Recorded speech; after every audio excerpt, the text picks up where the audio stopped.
Buatlah mataku bercahaya. Pandanglah kiranya, jawablah aku ya Tuhan Allahku. Buatlah mataku bercahaya, supaya jangan aku tertidur dan mati. Mazmur 13 ayat 4. Sahabat Iktus, kita harus berpegang teguh dalam iman bahwa Tuhan penuh kasih dan setia.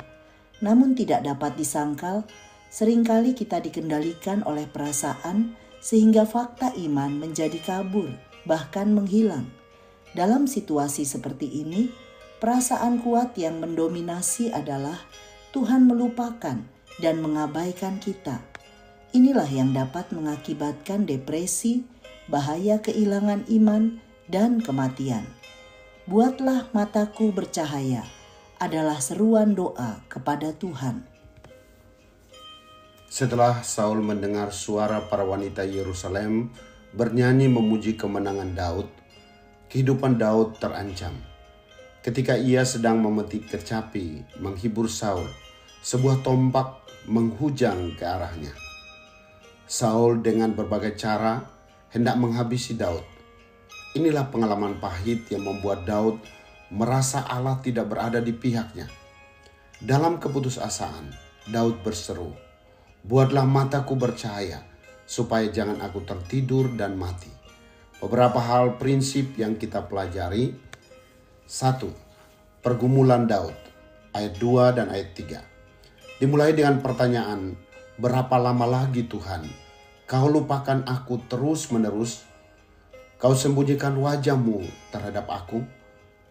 Aku harus menaruh kekhawatiran dalam diriku dan bersedih sepanjang hari.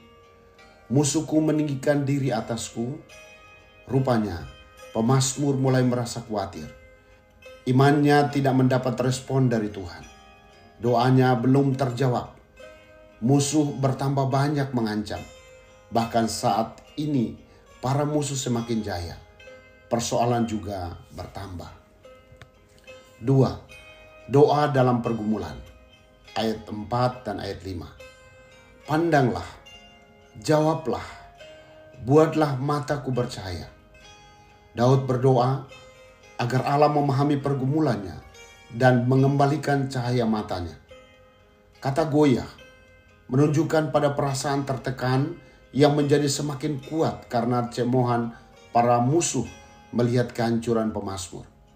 Dalam kegoncangan dahsyat seperti itu, iman pemazmur bangkit. Bukanlah seruan putus asa yang ditunjukkan kepada Tuhan, namun tanda iman yang pantang menyerah. 3. Kepercayaan dalam doa, ayat 6. Tetapi aku, kepada kasih setiamu, aku percaya. Kepercayaannya didasarkan pada kasih dan kebaikan Allah. Sukarianya didasarkan pada keselamatan dari Allah. Nyanyiannya didasarkan pada kepedulian Allah yang limpah. Bukan kelepasan dari musuh yang menjadi dasar sorak-sorai keselamatan dan nyanyian kemenangan, melainkan imannya yang jelas dan teguh kepada Tuhan, Allah yang penuh kasih setia dan kebaikan. Inilah kemenangan di atas kemenangan. Sahabat Iktus yang dikasihi Tuhan, pergumulan apa yang sedang kualami pada saat ini? Bagaimana isi seruanku kepada Tuhan di tengah pergumulan ini? Bagaimana sikapku di tengah pergumulan ini? Dapatkah aku tetap mempercayai Tuhan? Tuhan Yesus, pergumulan silih berganti datang mendesakku. Kadangkala aku menjadi sangat lemah dan merasa seakan-akan Engkau meninggalkanku dan tidak memedulikanku. Ampuni aku ya Tuhan, karena aku kurang mempercayai-Mu. Saat ini, aku hendak menaruh kepercayaan penuh padamu dan menjalani hidup dalam sorak-sorai kemenangan. Aku mau selalu menyanyikan nyanyian kemenangan, sebab kasih setiamu tidak pernah berubah selama-lamanya. Amin. Orang yang benar akan hidup oleh karena percayanya.